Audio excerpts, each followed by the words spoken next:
You know, each of the Gospels, Matthew, Mark, Luke, and John, has its own take on the story of the birth of Jesus. They don't tell the story in exactly the same way, but they complement one another.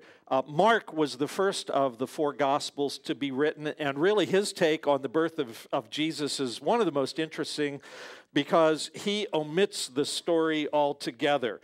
In the Gospel of Mark, Jesus walks on stage, a full-grown man, reminding us that the earliest teachings, and Mark's was the first gospel to be written, that the earliest teaching about Jesus was really focused on Jesus' death and his resurrection. As a matter of fact, if it were not for Jesus' death and resurrection, we wouldn't even have a Christmas. We wouldn't be here tonight.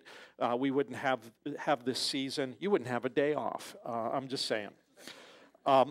Matthew has an interest in showing us how Jesus' birth fulfilled the ancient prophecies from the Hebrew Scriptures, especially two promises. One, a promise to Abraham that through his descendants all the nations of the world would be blessed, and that's why it's in the Gospel of Matthew that the wise men show up. They're people who were not Jewish, they're Gentiles, they come from other countries and other places, but they recognize that Jesus is the light for the whole world. Promised to Abraham that through his descendants all the nations of the world would be blessed, and then also a promise to David that his royal line would rule forever. Luke is different. Luke is the one who's most interested in recording historical details and historical facts in order to show us that the birth of Jesus was, in fact, an actual historical event that took place during the reign of Caesar Augustus when Quirinius was the ruler or governor of Syria. Luke really wants us to understand that the birth of Jesus is not, as some people mistakenly believe, it's not a myth. This story reads nothing like a myth. If you know anything about myth whatsoever, you can recognize immediately this is history. And as history, it means that we can investigate it ourselves. We can look into the textual evidence. We can look at archaeological evidence. We could look at a whole bunch of different stuff and determine for ourselves and discover in the process, as Luke did, that this account is true. The last of the Gospels to be written is the Gospel of John. John's is a really interesting gospel. He was an eyewitness to Jesus' life, death, and resurrection. He's actually called the beloved disciple because that's how he appears in his own gospel.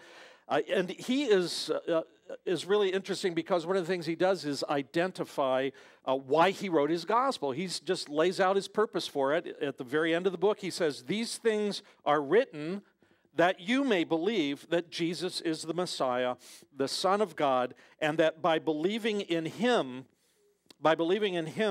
you may have life in his name."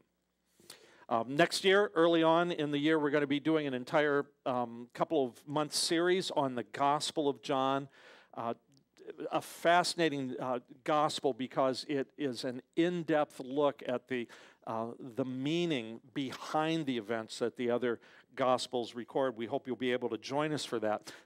John is really interested in symbolism, and he loves to contrast things, good and evil, life and death, light and darkness. As a matter of fact, John writes more about light and darkness than any other author in the Bible, which leads to kind of a little side question here. The side question is this: have you ever wondered why we celebrate Jesus' birth on December 25th?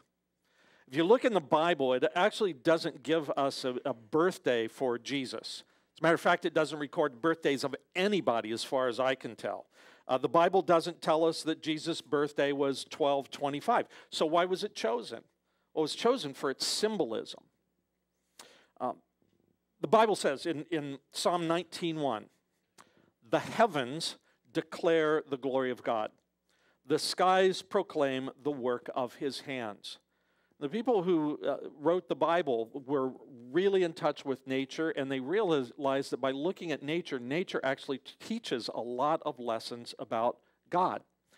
One of the lessons that nature teaches us this time of year is this: in the weeks leading up to the winter solstice, which was this past Friday, when the world was supposed to end. Um,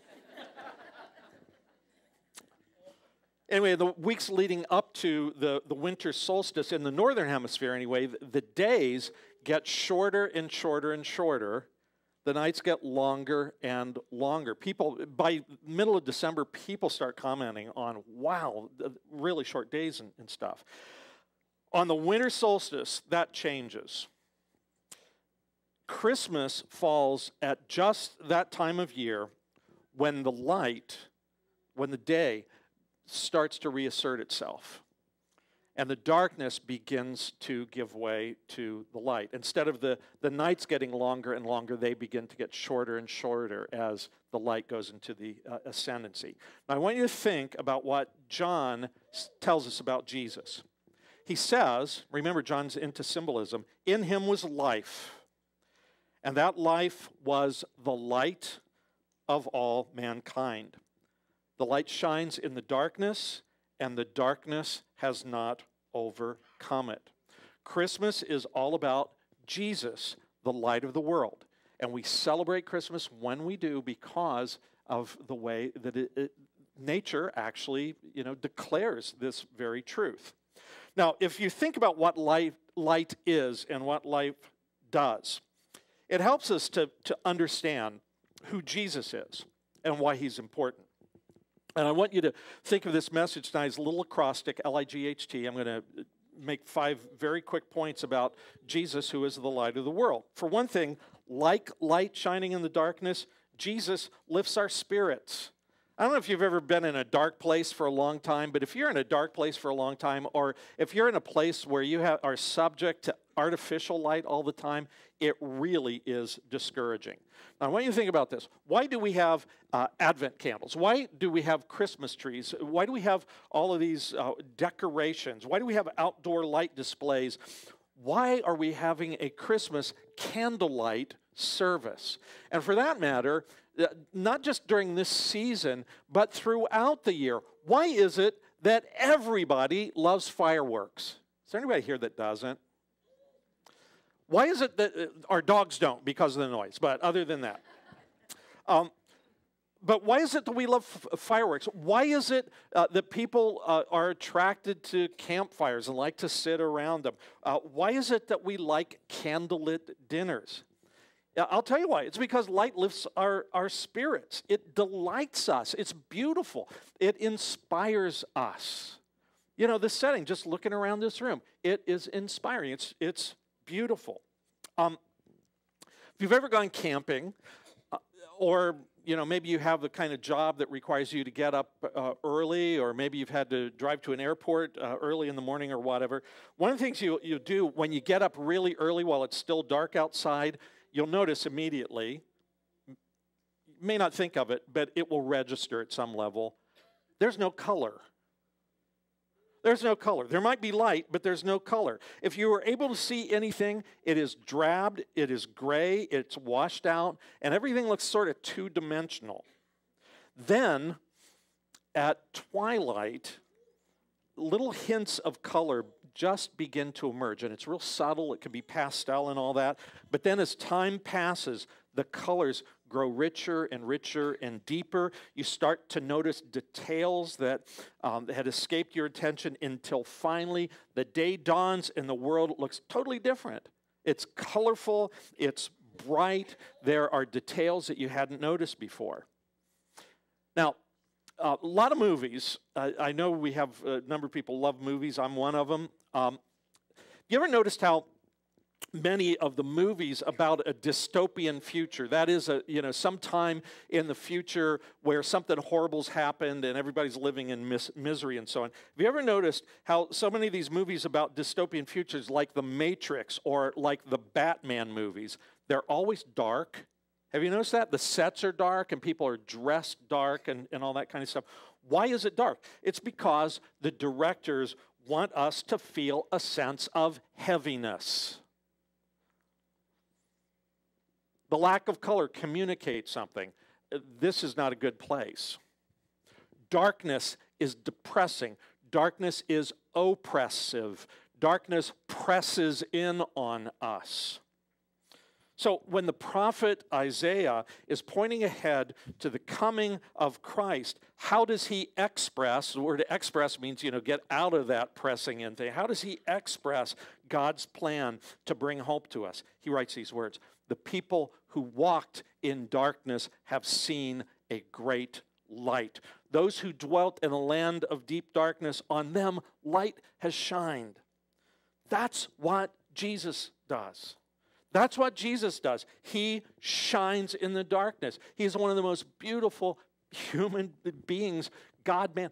He's one of the most beautiful. His teaching is some of the most beautiful that you will find anywhere. He shines in the darkness. He delights us. He inspires us. His words, his deeds, his sacrifice, all of them delight and give us hope. Now, Jesus, of course, does a lot more than lift our spirits. I mean, he didn't just come. The Bible doesn't say he's a really great cheerleader who will get you out of the dumps if you're feeling bad. He may do that, but way more than that. Way more than that. Jesus also illuminates our world. He illuminates our world. And let me tell you something. When we're in the dark about stuff, it's not good. Bad stuff can happen when we are in the dark. More crimes are committed during the night hours than any other time. Why is that?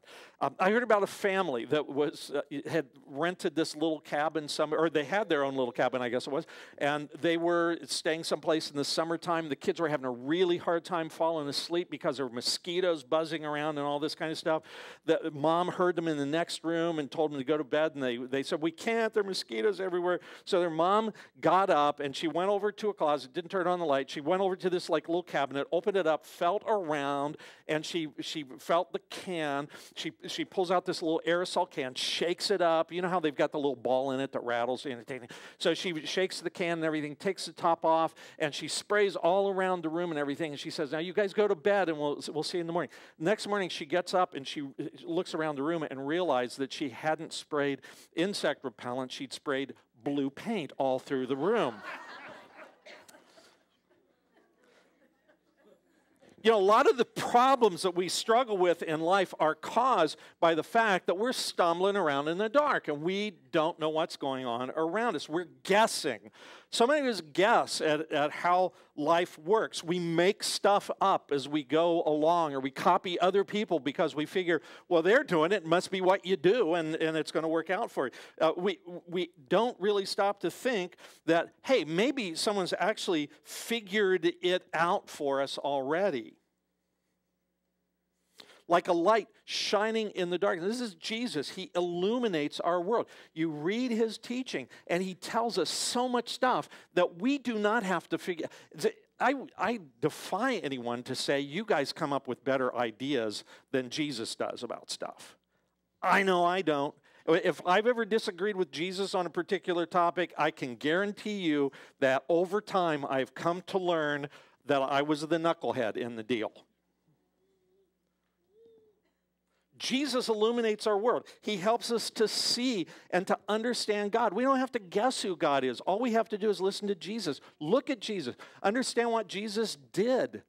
And we learn so much about God that we otherwise wouldn't know apart from him. We see so much about ourselves. A lot of us think the world's all about me. And one of the things that Jesus helps us to see is, no, it's not. It's about God. He helps us understand our relationships with other people and why they're not working and what we can do in those relationships so that they will work. Things, like love and forgiveness and sacrifice and caring. He helps us understand how life works by shining his light into our life. And like a light shining in darkness, Jesus also guides our way. The most important light in your house is probably not the most expensive light in your house. The most important light in your house, I would guess, is the cheapest one. Because the most important light in your house, if you got a chandelier, it's probably a chandelier. It probably costs, couple $100? I don't know. It depends on what kind of chandelier you have. You know what? That chandelier is really nice, but it's just there for show. The most important light in your house is the night light. And the reason that light's so important is when you have to get up in the middle of the night to go to the bathroom, that will keep you from breaking your toe. That will keep you from, bumping your shins into furniture and, finding yourself in incredible pain and so on.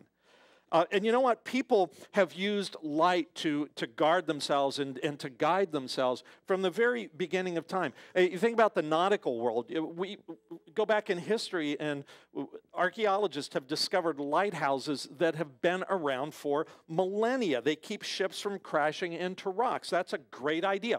Runway lights help pilots land their planes safely.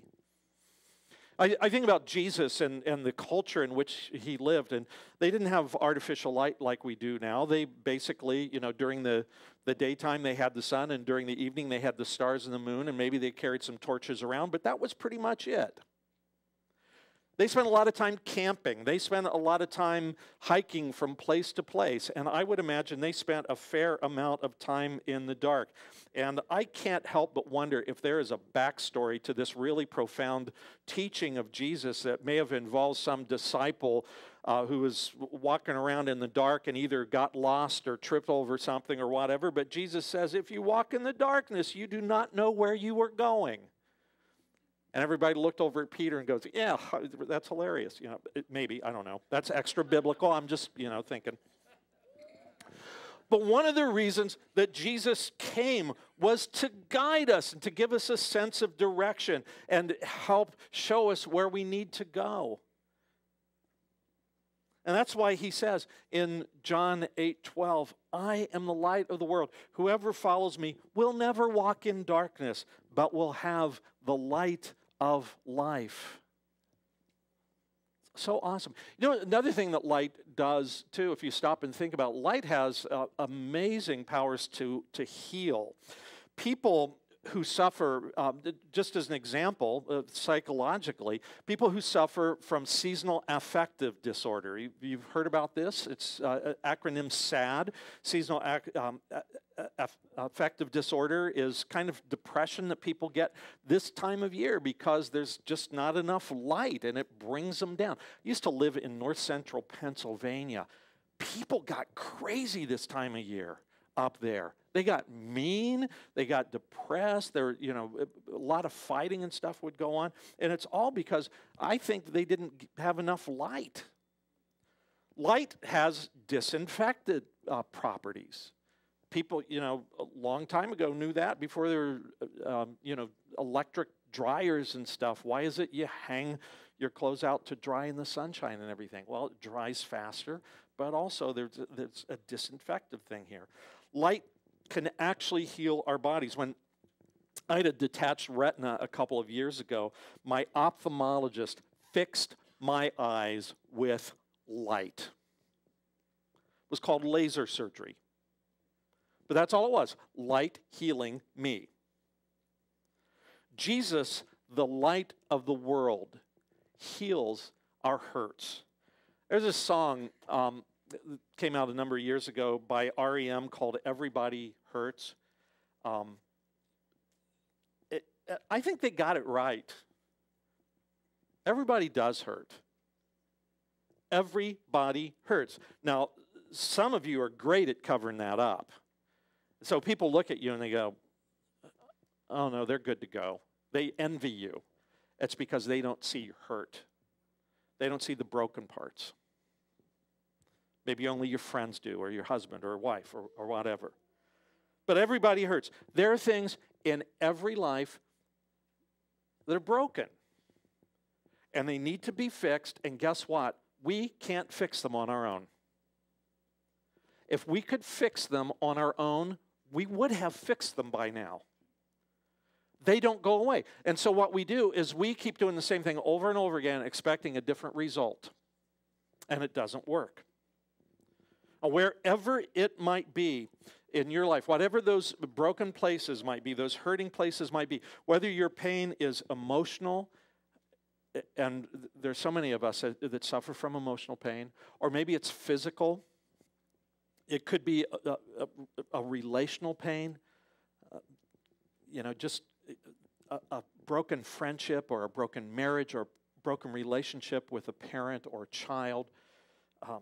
Things are broken at work. Maybe part of your hurt or brokenness is ethical or it's spiritual.